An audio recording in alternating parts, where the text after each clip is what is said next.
सभी लोगों का प्रयागराज में हार्दिक स्वागत करता हूं और आप लोगों से चाहूंगा, मेरा भी प्रयागराज में पहली बार है, एक बार आप लोग मेरा भी स्वागत करें।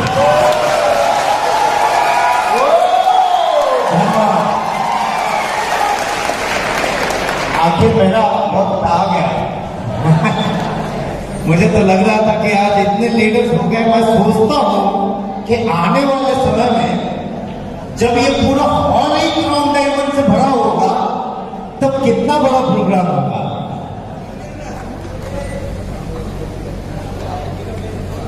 दोस्तों, बहुत अच्छा लग रहा है। पहली बार फर्स्ट टाइम आया हूं मैं प्रयागराज। बहुत सारे लोग बहुत दूर दूर से आए हैं, मैं समझता हूं, लेकिन मैं भी 1700-1800 किलोमीटर दूर से आया हूं। आप भी इस बात को समझें। एक स्टोरी में फ्लाइट में आते आते पढ़ रहा था, मैं आप लोगों से शेयर करना चाहूंगा, मुझे बहुत अच्छा लगा। एक बहुत ही विद्वान व्यक्ति एक गांव से गुजर रहा था। अचानक उसे याद आई कि अरे यार, इस गांव में तो मेरा पुराना मित्र रहता है, जैसे कृष्ण को सुदामा की याद आती है। तो बोला 10 किलोमीटर का ही दूरी है, मैं इधर से जा ही रहा हूं, तो उस मित्र से मिलते हुए चलता हूं। अभी तो बहुत बदल गया होगा, पहले तो बहुत गरीब था। जाते जाते जब वो मित्र के घर में गया तो पता चला अभी भी हालत वही है, वही झोपड़ा में रह रहा है।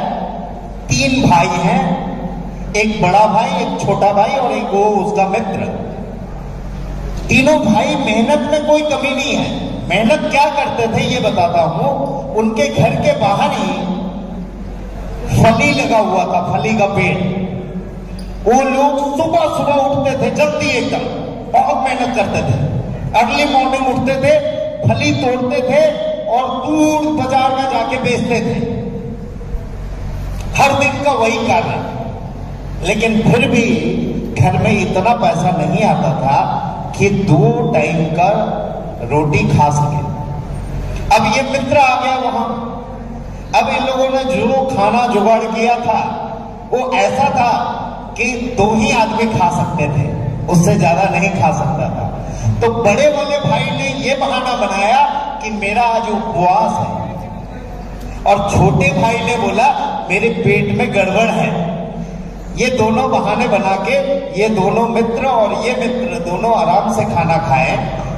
तब रात भर उसका बुद्धिमान मित्र सोचता रहा कि आखिर ऐसा क्या है कि लोग मेहनत भी कर रहे हैं लेकिन सफलता तो नहीं मिल रही है।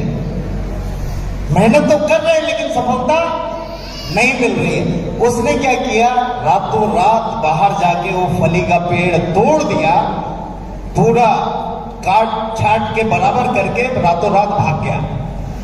जब गांव वाले आए और ये हालत देखे तो बहुत गालियां दी। बोले तेरे दोस्त कैसा दोस्त है यार, तेरा एक जहां से जीवन यापन चलता था उसी को काट दिया और निकल गया, ये किया वो किया, बहुत सारी बातें। 2-3 साल के बाद वही बुद्धिमान मित्र फिर से उस गांव से गुजर रहा था। बोला चलो देखते हैं क्या हालत है। तो दोस्त के यहां पे जब गया तो देखा वहां झोपड़ी नहीं है, वहां आलीशान बंगला बना हुआ है। जाने के बाद यह भी डर था कि गांव वाले पीटेंगे क्योंकि पेड़ काट के निकल गया था।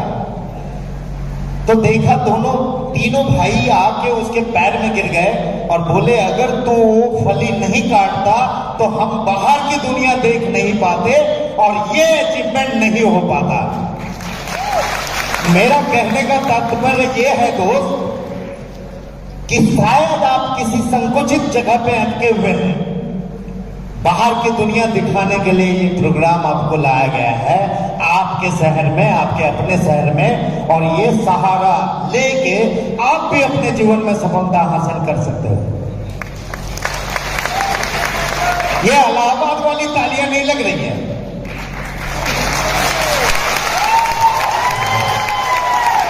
इस साइड वाले नहीं है जोर।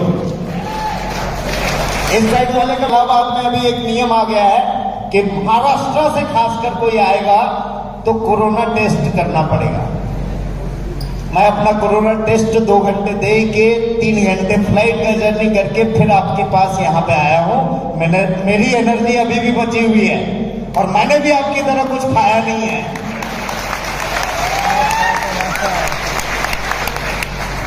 दोस्तों, एक और स्टोरी बताना चाहूंगा।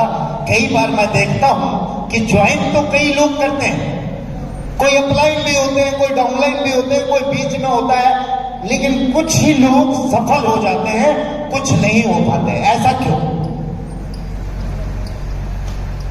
जंगल तो सभी लोग जानते होंगे।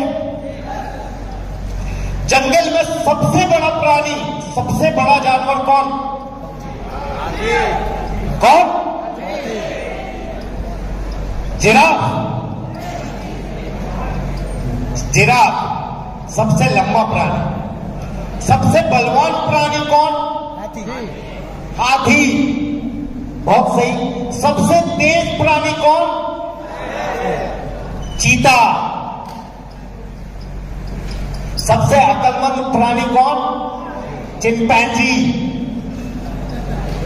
लेकिन जंगल का राजा कौन? आप सभी शेर हो। एक बार अपनी शेर की दहाड़ दिखाइए मुझे। क्या बात है। तो दोस्तों, मेरा कहने का मकसद ये था कि शेर में वो कोई खासियत नहीं है। न तो वो सबसे बड़ा प्राणी है जंगल का, न तो वो सबसे बलवान प्राणी है जंगल का, न तो वो सबसे तेज प्राणी है जंगल का दिमाग से, और न तो वो भागने में बहुत तेज है। फिर भी राजा कौन है? एक ही चीज है उसके पास, जीतने की एटीट्यूड। और मैं जानता हूं आप सभी लोगों में वो एटीट्यूड है, क्योंकि आप लोग इतने दूर से चल के यहां पे मौजूद हैं। तो मैं ये एकदम श्योर हूं कि आज भी कई लोग ऐसे गेट के पास होंगे जिनको बैठने की जगह नहीं मिली होगी, और अगले बार किसी प्रोग्राम में वो यहां क्राउन डायमंड बन के आए होंगे। एक जोरदार क्लैपिंग उन सभी के लिए।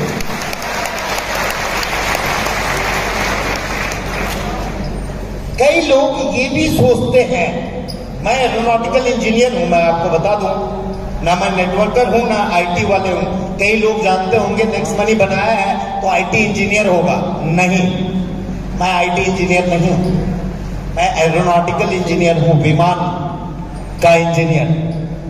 उसमें एक सब्जेक्ट होता है एवियोनिक्स, यानी उसके ये इलेक्ट्रॉनिक पार्ट वाले।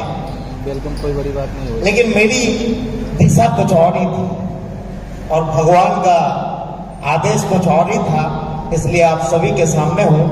एक चीज मैंने सीखा उस सब्जेक्ट से। आपको एक और चीज बता दूं, हमारी एजुकेशन सिस्टम, मैं एजुकेशन सिस्टम को गलत नहीं बोल रहा हूं, आपको ये जान के आश्चर्य होगा कि हमारी जो प्रेजेंट एजुकेशन सिस्टम है, हमारी सफलता में उसकी भागीदारी मात्र 1% की है। कितने परसेंट की? ओनली 1%। 99% आप जो सीखते हो, आप जो करते हो, और आप जिन चीजों को, जिन आदतों को समाते हो, वही आपकी सफलता डिसाइड करता है। यानी जिसके लिए हम 12 साल और 18 साल मेहनत करते हैं, उसकी हमारी सफलता में भागीदारी मात्र 1% होती है। और वो 1% से मैंने क्या सीखा ये मैं बताता हूं। आप लोगों को मालूम है ये हवाई जहाज उड़ती है, ठीक है, हेलीकॉप्टर उड़ती है, और बहुत सारे ऐसे चीजें हैं जो बनाई जाती है, ये एरोडायनेमिक्स के रूल के हिसाब से बनाई जाती है। उसे क्या बोलते हैं? एरोडायनेमिक्स। अगर हवाई जहाज में कोई भी चीज एरोडायनेमिक्स के रूल को फॉलो नहीं करती होगी या हेलीकॉप्टर में नहीं करेगी, तो वो उड़ नहीं पाएगी। लेकिन एक बात जान के आश्चर्य होगा, कई बार कई लोग सोचते हैं ये तो बड़े लोगों का बिजनेस है, ये तो भाई वो बोलता है स्टेज में इसीलिए वो बिजनेस कर लेता है, ये तो टेक्निकल नॉलेज है इसलिए बिजनेस कर लेता है। ये टेक्निकल नॉलेज से एक बात याद आई, दुबे बंधुओं के लिए शुरू शुरू में जब ये लोग ज्वाइन किए थे तो ऐसे ऐसे क्वेश्चन मुझे पूछते थे, मैं बोलता था भगलो ये आता है क्या। आज वो लोगों ने एक इतिहास रच दिया, इलाहाबाद में इतना बड़ा प्रोग्राम कर दिया। एक बार जोरदार क्लैपिंग चाहूंगा।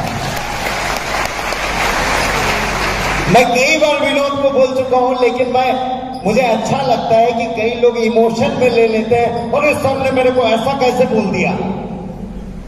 विनोद मैंने कितने बार आपको डांटा होगा और बहुत बार बुला भला खाया होगा। सर जितनी बार डांटे उसको अलग तरीके से ले लिए। धन्यवाद। तो इनको मैं कई बार ऐसे ऐसे क्वेश्चन लेके आते थे, मैं बोला भगलो तुमको ये भी समझ में नहीं आता, लेकिन आज इन्होंने इतना बड़ा इतिहास बना दिया, तो धन्यवाद करना चाहूंगा इन्हें। हाँ, हम बात कर रहे थे एरोडायनेमिक्स की। एरोडायनेमिक्स के रूल में जो नहीं बैठता है वो उड़ सकता है क्या?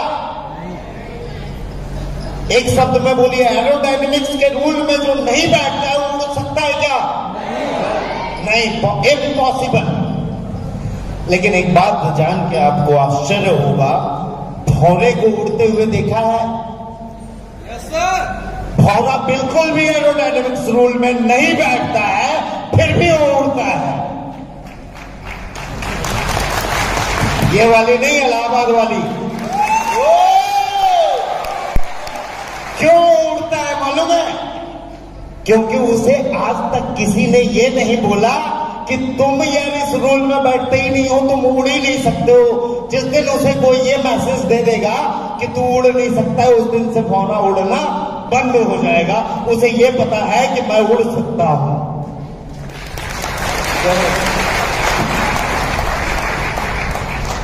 तो दोस्तों, हमारे आसपास भी ऐसे प्राणी होते हैं जो हमें ये बोलते हैं, अरे ये नहीं, तू नहीं कर सकता।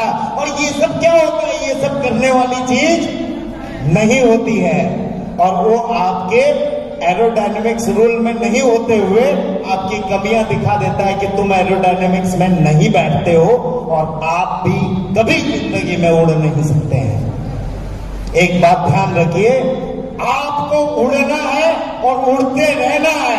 एक जोरदार क्लैपिंग के साथ मैं अपना यहीं पे विराम करना चाहूंगा और धन्यवाद देना चाहूंगा आप सभी लोगों का, जो आप लोगों का सहयोग मुझे मिला और आप लोगों का इसी तरह सहयोग मिला तो नेक्स्ट मनी में इतनी सारी चीजें लेके आऊंगा कि लाखों की कमाई तो आपको ऐसे ही मिल जाएगी।